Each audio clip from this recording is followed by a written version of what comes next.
நீங்க வாழ்க்கையில வலிக்கு விழுந்துட்டாலோ இல்ல உங்களுக்கு மிகப்பெரிய சோகம் நடந்துட்டாலோ உங்க உதவிக்கு யாரும் வரமாட்டாங்க.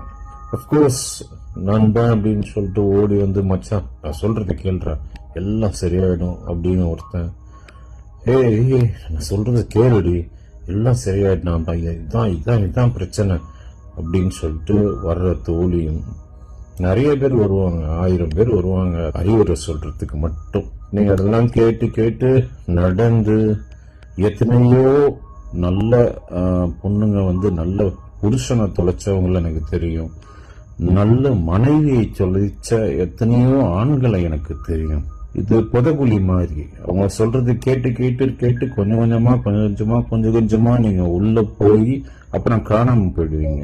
என்ன பண்றதுன்னா இன்ச் பை இன்ச் அப்படியே நம்மளே ஊர்ந்து ஊர்ந்து ஊர்ந்து போய் கஷ்டப்பட்டு கிடைக்கிற எதையாவது புடிச்சு புடிச்சு புடிச்சு அப்படியே நம்மளே நிக்க முடியாம நின்னு நொண்டி அதுக்கப்புறம் மெதுவா மெதுவா வழியெல்லாம் பொறுத்துக்கிட்டு மனசெல்லாம் இரும்பாயி ஃபுல்லா அப்படியே வைராக்கியத்தோட நம்மளே நடக்க ஆரம்பிச்சு அப்புறமா ஓட ஆரம்பிக்கணும். இதுதான் ஒரே வழி. இதைத்தான் கடவுளும் சொல்றாரு.